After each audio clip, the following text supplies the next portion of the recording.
The man just spaced out for a moment. He then realized that all his colleagues were dead. What is the identity of this boy? And why did he kill the prison guard? The man's name is Johnson. He is a guard at this prison. And the boy shown in the scene starts with a cell that hasn't been entered for over 20 years. On this day, the police found a pot of nails over 20 years old in a cell that had long been abandoned. They also found a box of cigarette butts of the same age. These nails belonged to a boy, and the cigarette butts were from the former warden. This evidence indicated that the boy was imprisoned by the warden for 20 years. Some prison guards speculated that the warden might have had a special preference. Curiously, the warden died this morning. He could have received a substantial pension upon retirement, but he chose to go alone into a forest, tie a rope around his neck, and the other end to a tree branch. Then he jumped into the river. This complex and ritualistic method of suicide, could it be due to a secret in the prison? Soon, a new warden was appointed. He discovered an area of the prison that hadn't been stepped into for decades. As the new official, he wanted to make a mark, so he sent 2 guards to clean it up. Guard Johnson found some footprints there. Driven by curiosity, he followed the footprints all the way. Eventually, Johnson found that the footprints disappeared next to an old water tank. He opened the lid of the tank, but found nothing visible in the darkness below. Although curious, Johnson knew he shouldn't take unnecessary risks. Just as he was about to leave, his notebook fell into the tank. With no choice, he had to go down to retrieve it. To his surprise, Johnson discovered signs of human habitation there. Suddenly, he realized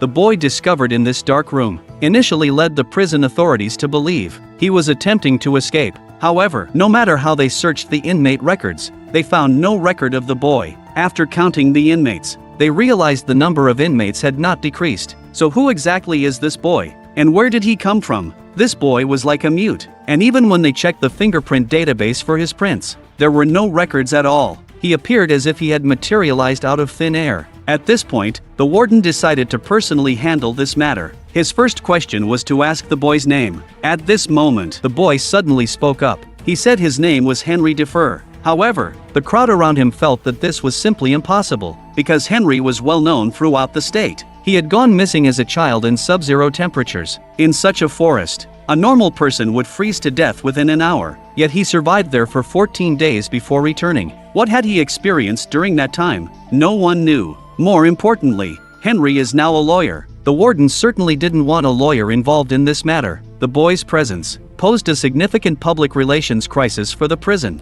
Once this matter becomes known to the public, the prison must compensate the boy with a sum of money. This amount could buy several prisons. The warden and his deputies secretly discussed this matter. They planned to lock the boy up with a death row inmate. If something happened to the boy, it would solve their problem. But on the other hand, the boy seemed more complex than that. He was staring intently at a mouse in the corner. Then the boy turned to look at a mousetrap nearby. Suddenly, something unexpected happened. The mouse ran onto the trap by itself. The situation wasn't as straightforward as it appeared. Henry's name wasn't just a random claim. The late warden had told him that name before he left. The scene then shifts to a forest. A man was poking around in the snow with a stick. Suddenly, he bumped into something soft. He quickly bent down to start digging in the snow. Fortunately, he discovered it was just a frozen deer. He was searching for his missing son. At that time, Henry was only 11 years old. He went missing in these sub-zero temperatures in the woods. Yet, in the end, Henry returned safely.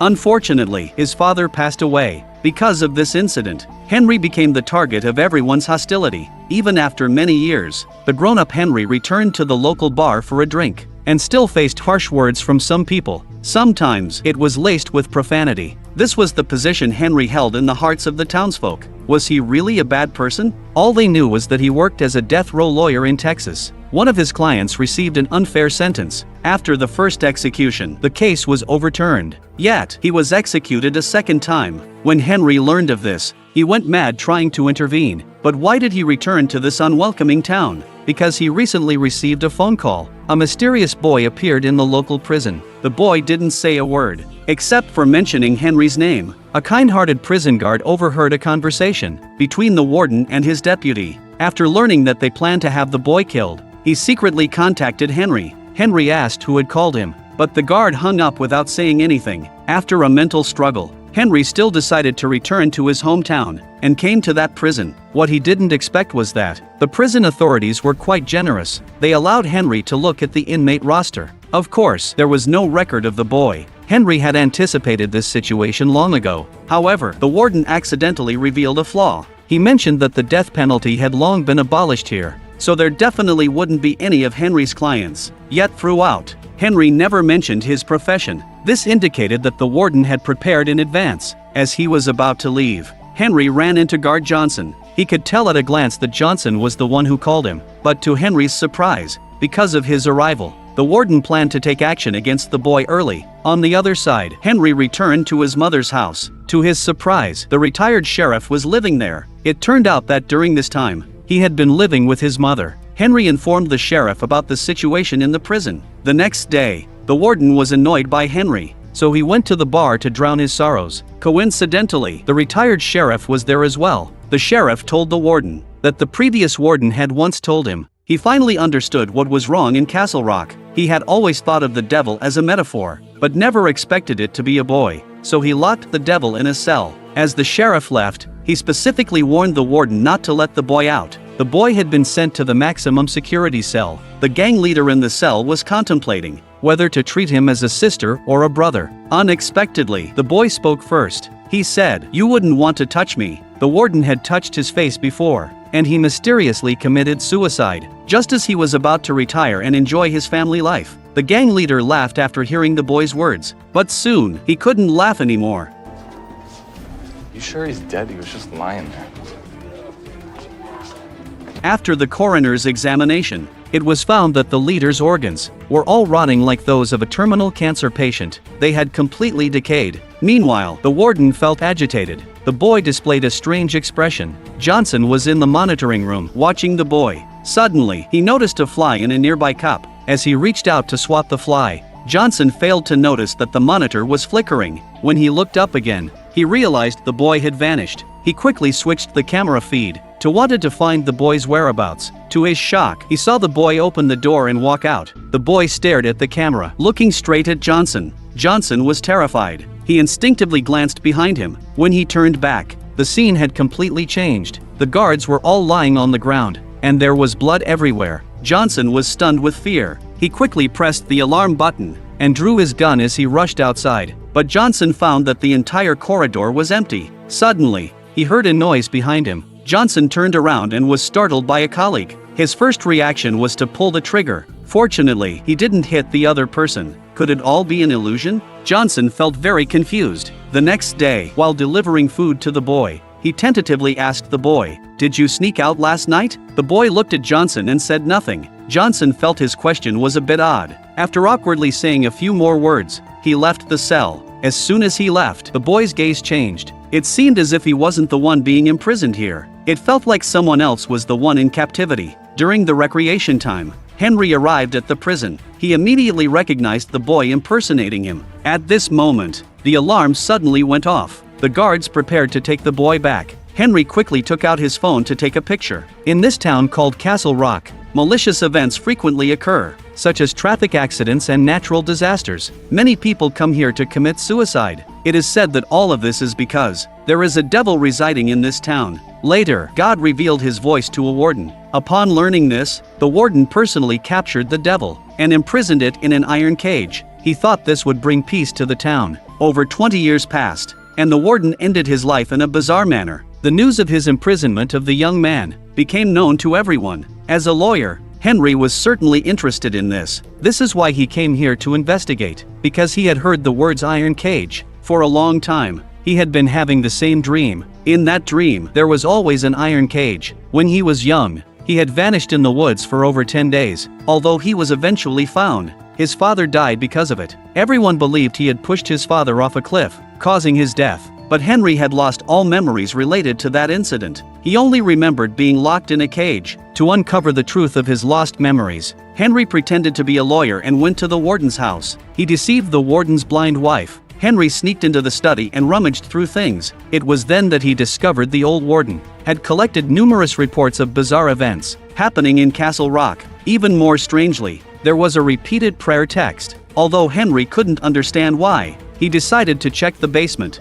He wanted to see if there was an iron cage there. However, he was chased away by the old lady. A neighbor had just called the old lady to say that the person who had just visited her wasn't a lawyer, but the legendary Henry who pushed his father off a cliff. Henry had to leave. When he returned home, Henry saw a car parked downstairs. It was the guard who had called him earlier. Johnson told him that the prison authorities had paid each guard a hush money to ensure strict surveillance of the boy. Henry felt that things couldn't be delayed and immediately prepared to apply for a protective order to get the boy out first. But before that, he wanted to see the boy with his own eyes. However, the prison wouldn't allow him that luxury. So Henry thought of a plan. He ran to the church. The church regularly visited the prison to conduct singing and baptisms for the inmates, so he planned to blend in with the singing congregation. This was how he could capture a photo of the boy up close. After that, he rushed to the police station to inquire about the old warden. The police told him that more than half of the town worked at the prison. The prison sustained everyone's livelihood. If Henry did this, it wouldn't benefit anyone.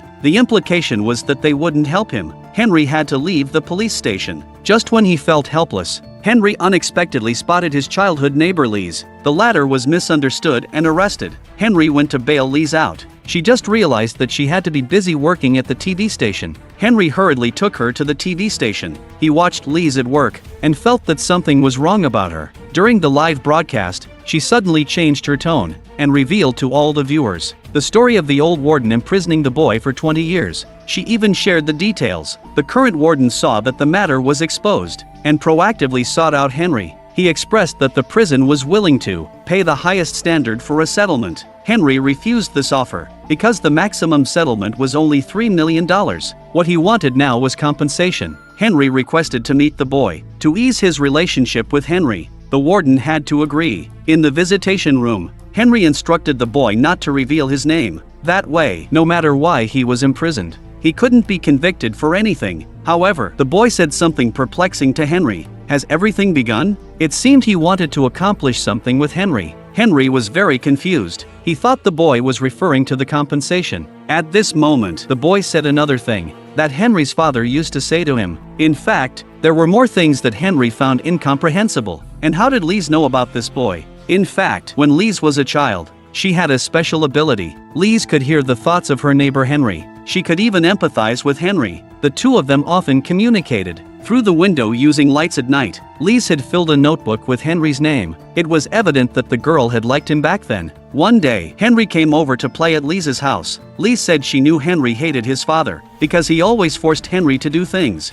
Upon hearing this, Henry turned his gaze toward home. He then mirrored Lise's action. Henry clenched his fists tightly. One night, his mother brought the police to Lise's room. She was curled up in her blanket, trembling. The police told Lise that a few days ago, Henry and his father had disappeared together. When they found Henry's father, he was lying at the bottom of a cliff, in critical condition. No trace of Henry was found on site. The police asked Lise if Henry had mentioned anything related to the universe. The girl shook her head and remained silent. After the police left, Lise finally shed tears, because she knew that keeping silent wouldn't harm Henry. Moreover, Henry was currently in the woods, and the situation was dangerous. However, Henry later returned safely, but by then, Lisa's family had already moved away. The distance had increased. She could no longer hear Henry's thoughts as before. A long time passed again. Henry went to Texas to study and work. The two lost contact, but Lise still occasionally heard strange noises, and even saw Henry's father's spirit.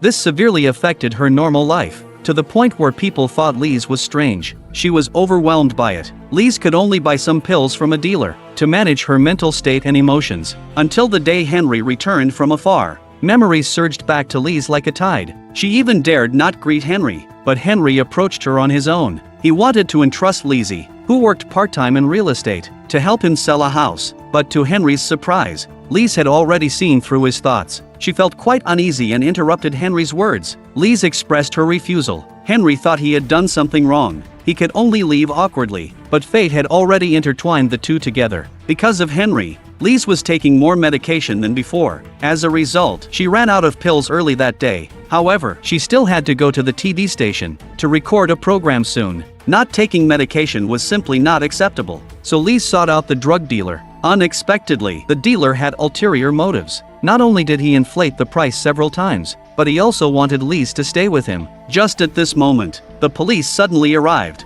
and arrested them for their illegal activities. Fortunately, Henry happened to be at the police station and was able to bail Lise out. He also took her to the studio. Outside the studio, Henry's thoughts continuously influenced Lise, ultimately leading her to break down. This was when she revealed the story of the prison boy to the audience during the live broadcast. The people in the town believed that Henry had pushed his father off the cliff, causing his death. Henry didn't know whether this was true or not, because he had lost memories of those days. Lise didn't want Henry to continue feeling guilty. She wanted to tell Henry that when his father took him to the woods, it could actually be seen as a kidnapping. Lise wanted to help Henry alleviate his pain in this way, which is why she removed Henry's father's oxygen tube. But what Lise didn't know was that Henry's father's cause of death was severe injuries, and not due to the removed tube. She and Henry parted ways unhappily. However, Lise's words reminded Henry that he indeed might have been kidnapped, so he went through the newspapers from that time. Henry actually found a man named Kevin. The newspaper stated that the police suspected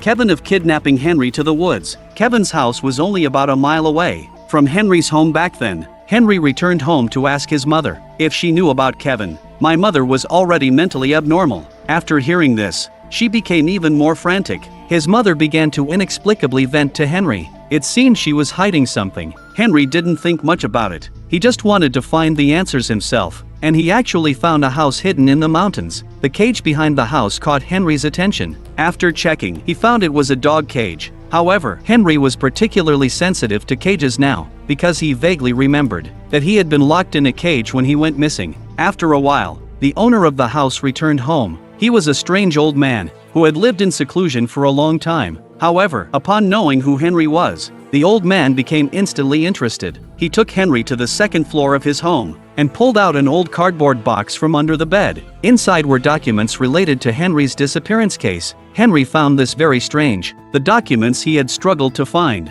were inexplicably here with Kevin. Henry increasingly suspected Kevin was the suspect who had kidnapped him back then. However, Kevin explained that he simply liked to collect things because these documents had been damaged by water and thrown away by the police. He had retrieved them from the trash. Kevin just wanted to see how people had commented on him back then. Henry was shocked after reviewing the documents. He hurried back home to find his mother's partner, the old sheriff who had been in charge of the case. Henry questioned him, saying that during the days he was missing, everyone had given up searching for him, except for the old sheriff, who continued to look for him. Henry could understand that the sheriff had a good relationship with his parents, but as a result, he violated regulations by running alone without companions, or even police dogs to Kevin's house for a search. Henry suspected that the sheriff was covering something up. Faced with Henry's constant pressure, the old sheriff had to tell him that Henry's father had an oxygen tube in his neck back then. He used his last bit of strength to write a few words on paper. It was about Henry. The sheriff then said he did this because of the influence of Henry's mother. His mother wanted to protect her son's innocence, to clear Henry's name of suspicion.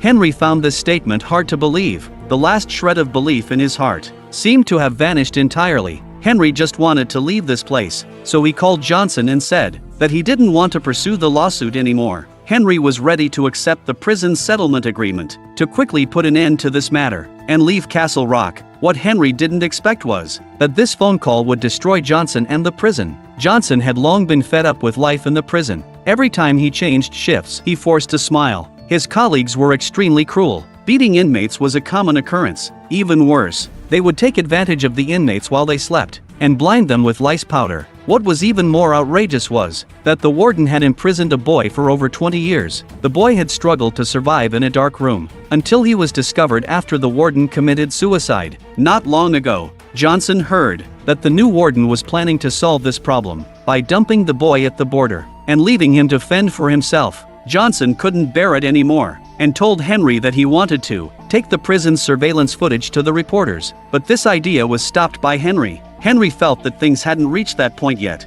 A few days later, Johnson told Henry that if they didn't act quickly, they were planning to throw the iron cage into the sea, and there would be no evidence left. Henry's arrival gave Johnson a glimmer of hope. He initially thought he could use Henry's opportunity to reform the prison and get rid of all those perverts who abused inmates. But he was thinking too simply. He didn't realize that Henry only wanted to rescue the boy. He had no intention of opposing the prison. After returning, Johnson held his head high as if he was about to accomplish something significant. He first found the boy and taught him how to fist bump with him, cheering both of them on. Then he pretended to smile again and changed shifts with his colleagues, watching the monitor. His colleague was once again taking pleasure in abusing inmates. This time, Johnson took out a marker. He drew a smiley face on each screen. In his view, this situation was about to end. At this moment, a phone call from Henry pulled Johnson back to reality from his dream. Henry was deeply embroiled in a murder case. He wanted to resolve the situation quickly and leave this place.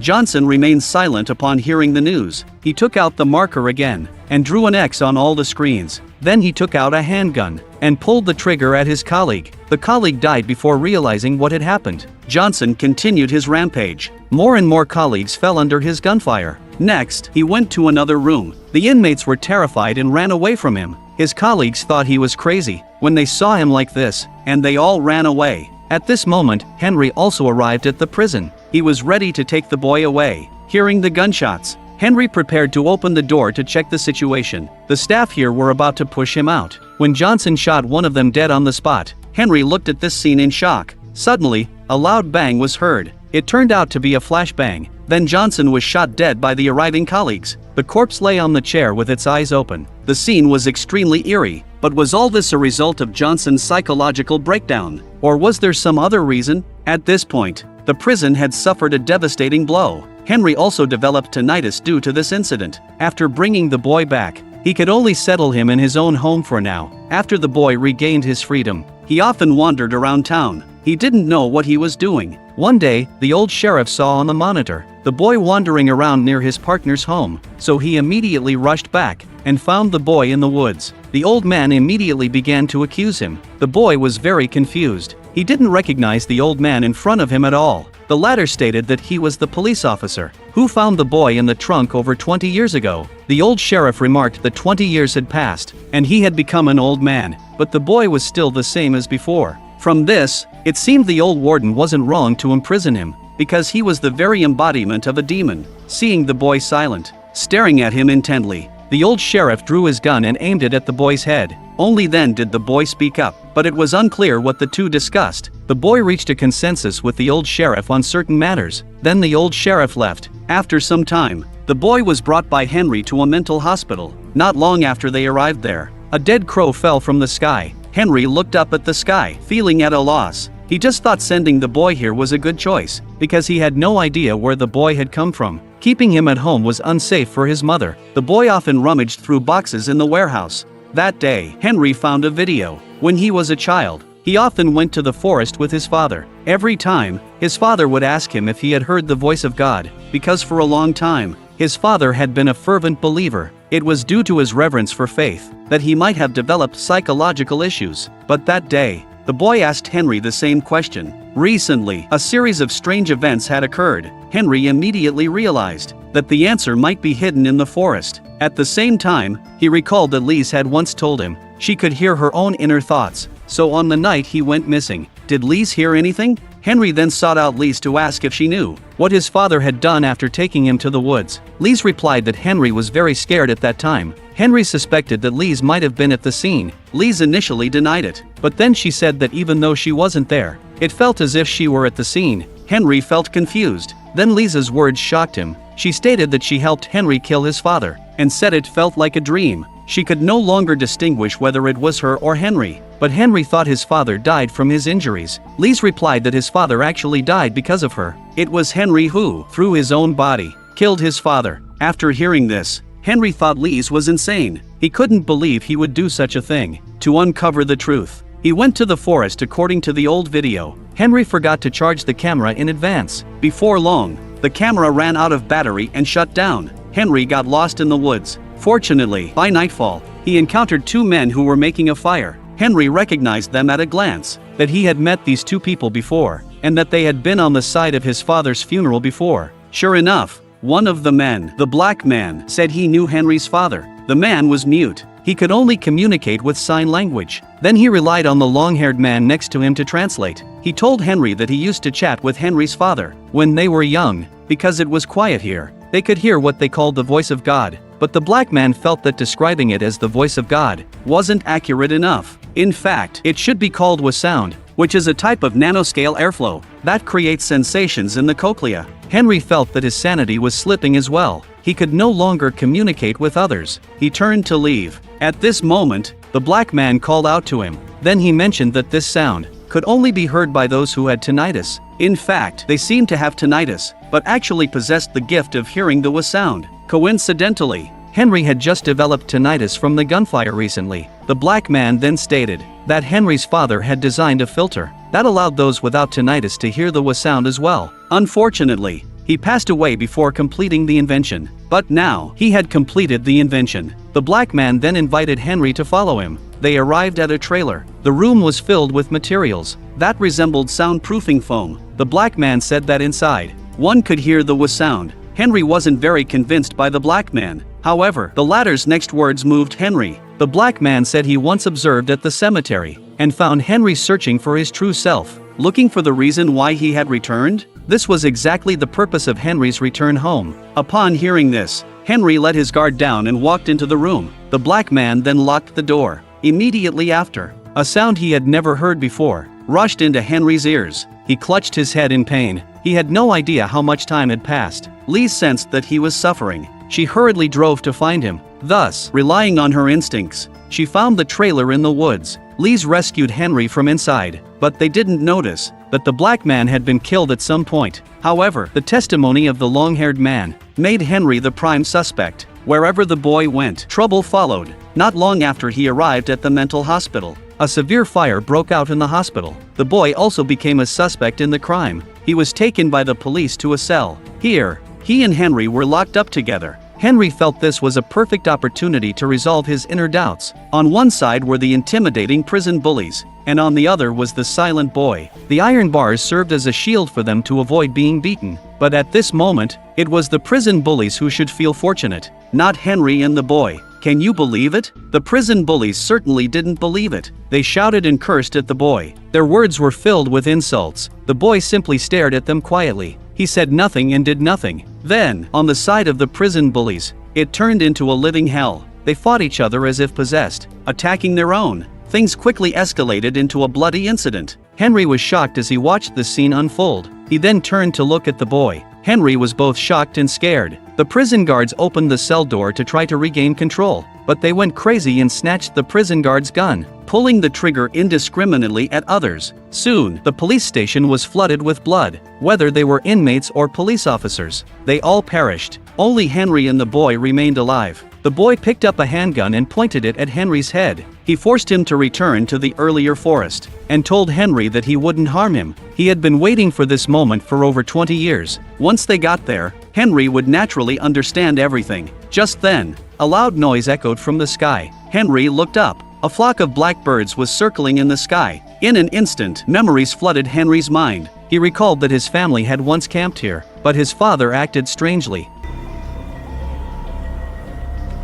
And I heard it. He claimed that tinnitus wasn't an illness, but rather hearing the voice of God. At that time, Henry's father wasn't only a pastor, but also a fervent believer. Having one's own faith is a good thing, but the father insisted that his son listen to the so-called voice of God. He would always ask Henry that question. Did you hear it? Henry couldn't hear anything at all. Faced with his father's repeated questioning, Henry could no longer bear it. He felt that if he could never hear it, he would be nothing but a worthless person. His mother couldn't stand it any longer. She urged Henry to lie and say he heard it, but his father saw right through it. He grabbed Henry's arm and stated that he knew Henry was lying. He hadn't heard anything at all. He also knew that this was taught to him by Henry's mother, and it was always the mother who made mistakes. Then, his father's words stunned Henry. He said that to make up for the mother's mistakes, God would call the mother back. After that, he would be able to enjoy the days spent with God alongside Henry. Henry asked where his mother would go. His father said that the way to redemption was only through death. Henry immediately realized something was wrong. He found his father before him both mad and unfamiliar. So Henry broke free and ran away. His father called out his name from behind. Henry ran all the way to the cliff, only to realize he had no way to escape. Henry looked at the footprints on the ground. A plan formed in his mind. When his father ran to this spot, a flock of circling blackbirds suddenly appeared in the sky. Deafening sounds echoed. This time, even Henry could hear it. Then, Henry actually disappeared in place. The boy from before became a successful individual. His name was also Henry. To differentiate, let's call him Little Henry for now. Little Henry created a chip that could be implanted in a person's brain. This chip successfully cured a cat suffering from dementia. Investors were quite pleased with this. After work, Little Henry walked home with his girlfriend. They happily dreamed about the future together. In this world, he was Little Henry, excelling in both love and career. Suddenly, his phone rang. The caller informed him that his father had committed suicide. Before long, Little Henry returned to his hometown, Castle Rock Town.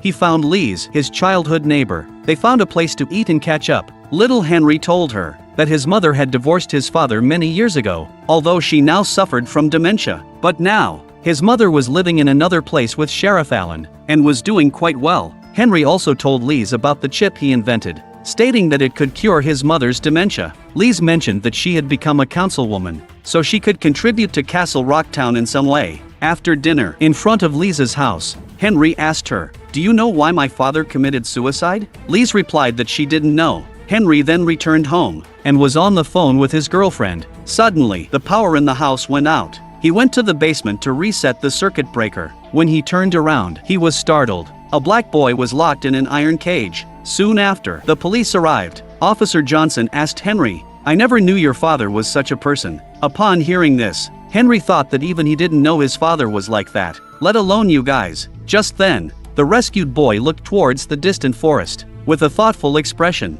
Suddenly, he broke free from the police's grip and ran towards the forest. But how fast could a teenage boy run? He was quickly caught by the police again. The next day, Little Henry went to the forest. He found a wooden box filled with soundproofing foam. Little Henry then went to his own storage shed and found the tapes left by his father. His father said in the recording, "One day, a black boy came to my house. He not only called me dad, but claimed to be my adopted son." The boy also said that he heard the kind of voice of God he spoke of, and he truly heard it, not lying. He even recounted many details from his life that matched perfectly. Henry's father was absolutely certain that what the boy said was true, but the next moment, he had the boy knocked out. Then he was locked in that iron cage. In fact, Little Henry's father didn't believe what the boy said at all. He thought his faith had brought him demons, and then he came to the forest and committed suicide by swallowing a gun. Little Henry found the whole thing quite strange, because many things the boy mentioned had indeed happened to him before.